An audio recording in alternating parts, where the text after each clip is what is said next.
Today we're analyzing Pirate Chain, ticker symbol ARR or ARRR. This is a privacy token that is pretty low cap relative to a lot of these other big privacy coins. And really what we're going to be diving into is what they're all about here, kind of how they access these as zero knowledge proofs that I've talked about in other videos, how they're using the ZK snarks that Blank Wallet's using, that I also made a video on Blank Wallet, kind of a deep dive on that. Go check that out. Really a big improvement onto MetaMask as far as privacy goes, because just kind of an introduction for this for anyone who's really not familiar with the privacy coins and why they're so important. I'll just kind of briefly lay this out. Is the whole crypto space is about not having to trust someone, because throughout history we've had complete betrayals of trust.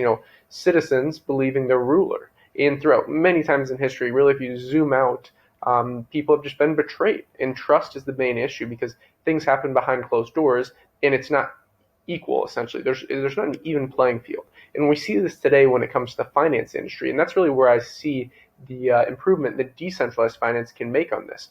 And one of the reasons that, again, as I was saying, the whole point to the crypto space is don't have to trust but verify. So part of being verifiable is having this publicly distributed ledger, this decentralized ledger that anyone can see all the transactions that go on. Now, you may not be able to see every person's name, obviously. You can see their both public keys for like Bitcoin transactions and for most networks if you're just looking at overall blockchains. But really what privacy coins come into is, let's say more governments start cracking down on this. We saw India do this. You see more governments doing this. But you see the actual use cases, for example, in India, actually went up. And really what happens if you play this out and you go, okay, let's look at both sides of the coin. Maybe governments love this, which maybe not so much. And then you look at the other. If governments love it, great. That would increase adoption. Obviously, the whole total crypto market cap that's still under $2 trillion, I think, in this bull run can get around, I would say, $5 to $8 trillion is my kind of target for the total crypto market cap in this current bull run. But I mean, if governments all back it and it's all jolly and we're living in this kind of beautiful world where it's everything's sunshine and rainbows, great. I think we can go way past $10 trillion.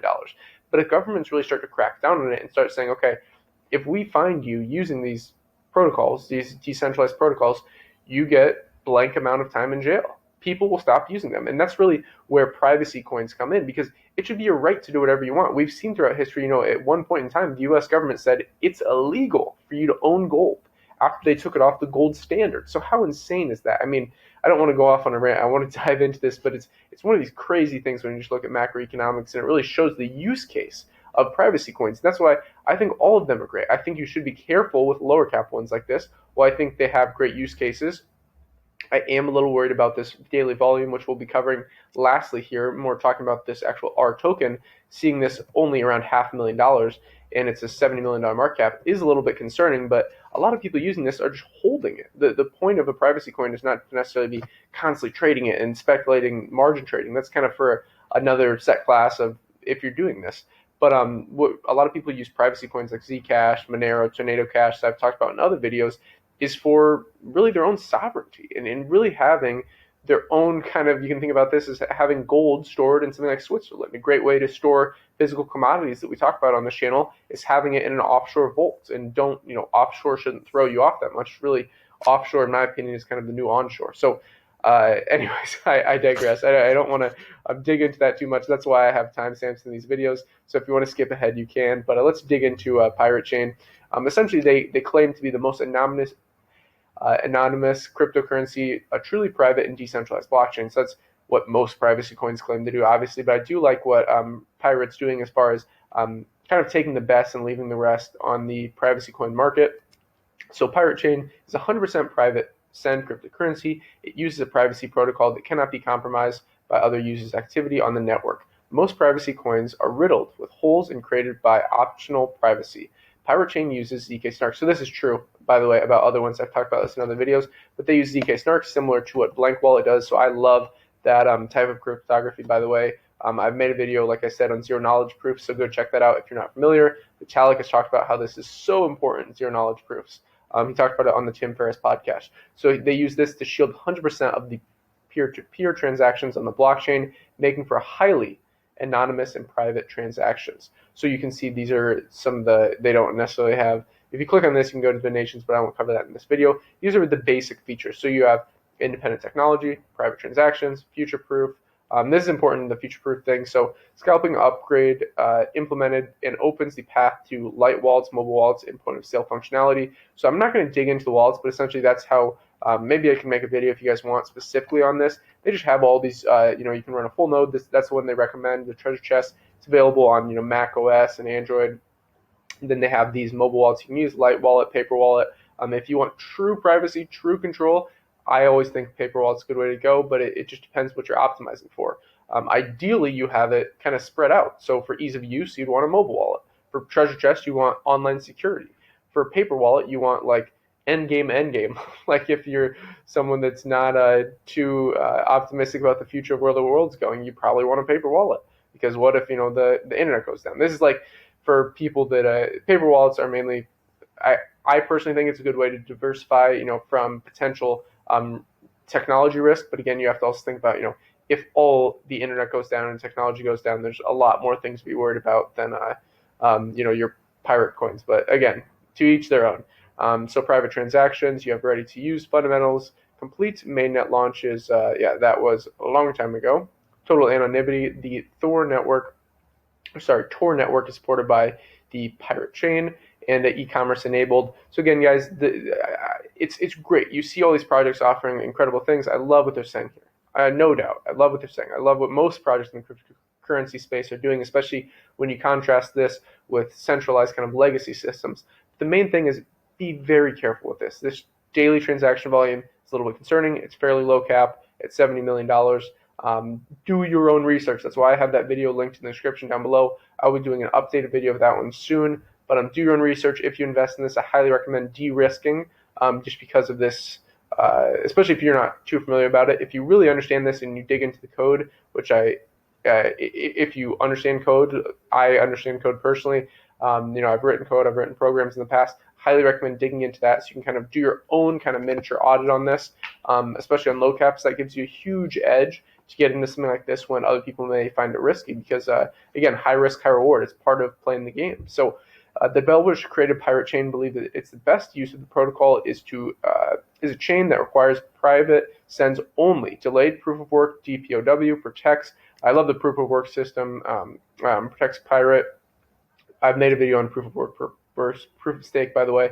Go check that out. So it protects their blockchain from damage against double spends and 51% attacks. That's very important and actually is an issue with proof of work. That's why proof of stake kind of improves on what POW is all about. So by attaching a backup of the R chain to the Bitcoin blockchain, that's interesting. So in order to 51% attack Pirate, you would have to first 51% attack Bitcoin. This makes security against double spends and hostile takeovers nearly impossible, if not impossible altogether. So that's very, very interesting in my opinion. You can check out their YouTube channel here. Maybe I'll link that below. But yeah. Wow. Okay, let's skip past that. So there's mining. That's pretty much it for this video. If you want to see a super in-depth video where I maybe dig into their GitHub, do kind of a further in-depth analysis, this video is kind of just to introduce the project as well as some of my thoughts on it. I'd be happy to do that. Just let me know in the comments, and I can dig into more of their, things like a roadmap, white paper, things like this. But yeah. By the way, Pirate Team, update your copyright. It's 2021, baby. Let's go.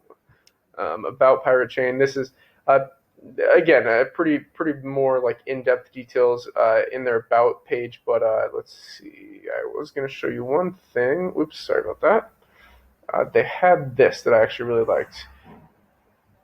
Let me go up here. Sorry about this. Oh, yes. Okay. Empowering them with options. This is something that actually stood out to me when I was digging into this. The fair launch. A lot of projects actually don't have this. So Pirate started just like a fair public launch. There were no pre-minted coins or pre-mined coins. There was no ICO, initial coin offering, whilst many cryptocurrencies, including other privacy coins, levy a tax on mining rewards. Pirate does not impose any fee on block rewards. So again, this is kind of a hotly held debate in the crypto space. There's pros and cons to each side. I try not to be too idealistic about it, but yeah, it's great to see that they have a good community behind them, and a lot of people like this. This was actually a project requested by one of our viewers. This is their Twitter. Go give them a follow here. I don't really use Twitter that much, but if you want to follow me, I'm trying to use it more, but it's at InvestGlobal5. Yeah. So I just don't have enough time really. But again, I'll try and use it more. I know crypto Twitter is a huge thing, so we'll give them a like there and move on. So moving into CoinGecko, ticker symbol ARRR, right on 40 cents. Market cap, as I said, 70 million. Pretty pretty fluctuating on the 24-hour time frame. It's pretty volatile, up about 42%. But if we zoom all the way out, my favorite way to look at the charts is zoomed way, way, way out. It has had a nice increase. It started out at this all-time low at 0.007, around 0.008 cents. It's gone up around close to 5,000%. So pretty crazy. Congrats to anyone who was in on this early. I like privacy coins. I like their use cases. I'd be happy to cover other ones in another video. If you enjoyed this video, please leave us a like, subscribe, hit the bell button, all, like, subscribe button, all, invest global. And until next time.